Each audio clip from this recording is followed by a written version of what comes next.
Okay, I want to take a moment of time to kind of address the content that we covered today in regards to the class, and that's presidential powers that we did look at.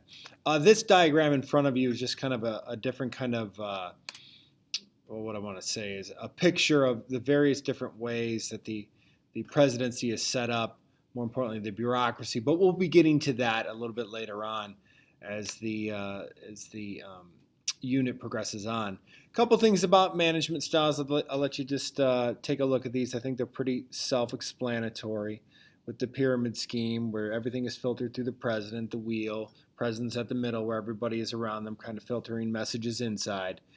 And then, or ad hoc, where the powers are delegated to outside sources. The president says, hey, you take care of it, get back to me. We'll go from there.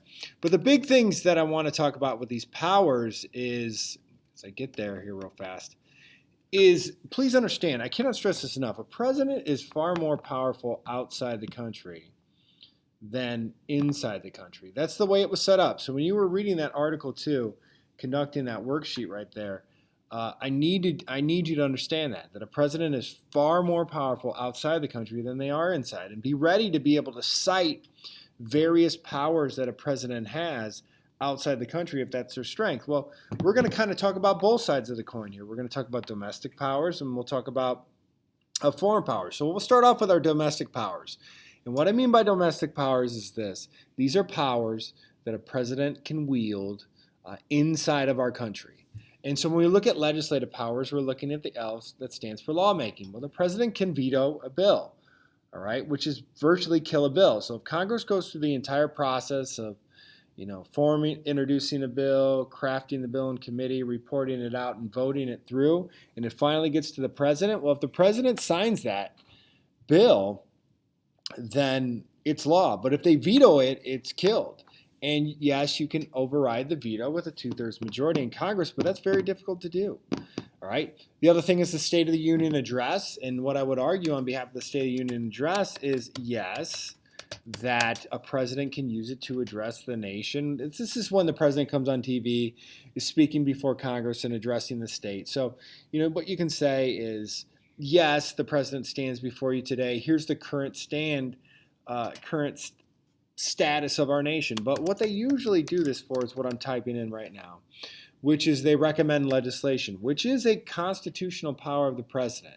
All right. Now, I'm going to go ahead and I'm going to bold and underline that recommend because I'm going to try to trick you multiple different times. I'm going to try to say, oh, yeah, the president's upset about something. They'll just pass a law. They can't. That's Congress's domain. They can recommend them and say, I think we should do this. But honestly, it doesn't have to be accepted by Congress. Now, the second person in charge, the VP, has a sweet nickname, the president of the Senate, if you will.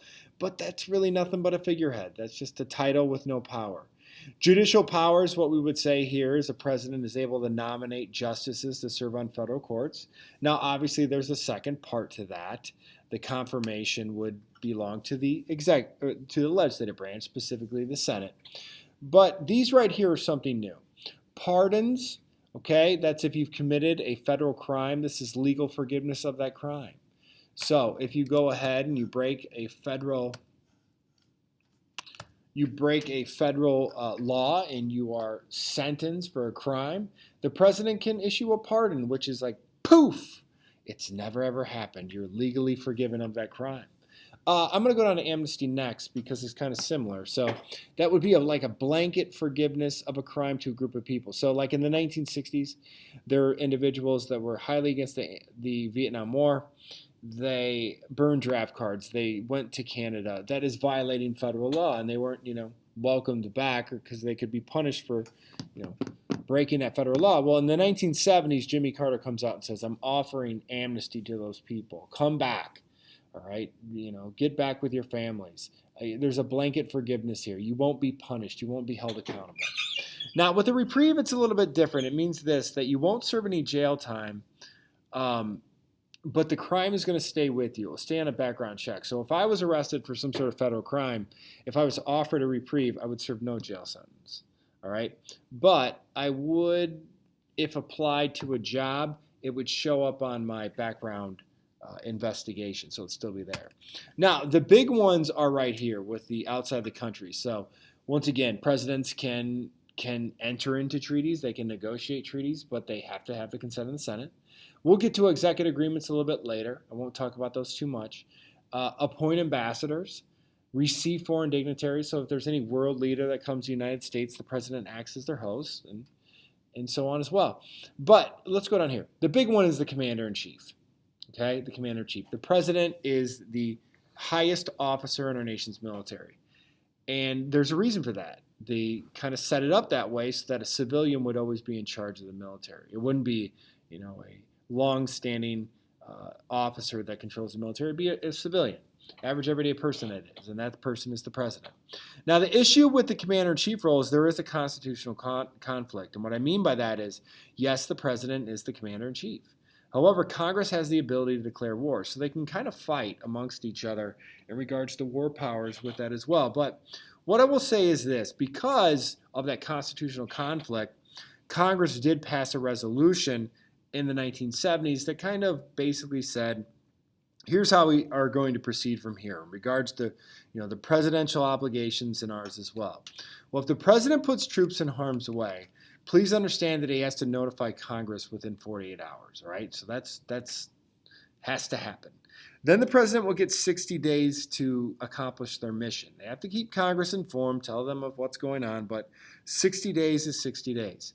Now, at 60 days, that's when Congress can act. And what they can do at 60 days is they can go ahead and either declare war, right, which they rarely do. You would think that's the case, but they rarely do declare war. Last time we've formally declared war on another nation, has been World War II versus Japan. If they disagree with the conflict, they can bring the troops home at 60 days.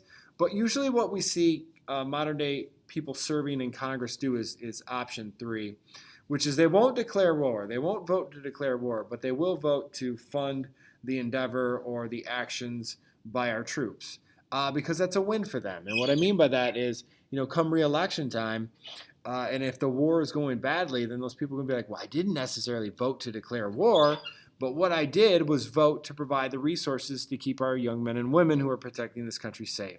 And you're never going to get dinged for that. Nobody's ever going to speak badly of you with that as well. So that's what I was trying to get at. Now, I will say this. I'm attaching these notes to the Google Classroom, but I'm also attaching this practice of our Q. This is a practice of our Q that will not be due. It's not going to be due, okay, people?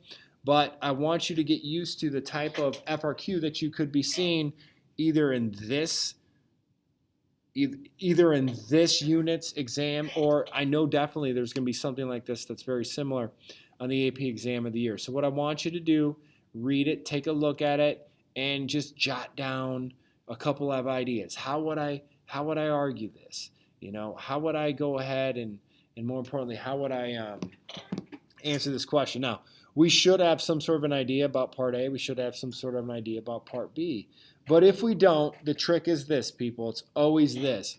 You just begin, whenever you're doing this, just to write example after example after example. Because what I'll say is, at the end of the day, if you have 5 examples listed, and start general, okay? And what I mean by that is like Congress, what's the most basic thing they do? Oh, they pass laws. We'll put it down here. But at the end of the day, if it's asking you for 2 examples and you give 6, and 4 of those are wrong and 2 are right, you get full credit. So you're not going to be penalized for false information. And same thing down here with presidents. Now, down here, what I will tell you is we haven't addressed that yet. But I'd like you to take a look at that and say, okay, this is something we haven't talked about recently in class, but how would I answer this? How would I explain this? And that's what I would do too. Now, I will say something really quickly.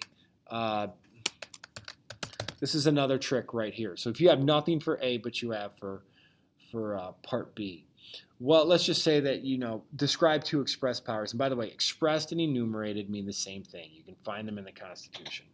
All right? So imagine that you know nothing with Part A, but know something with Part B.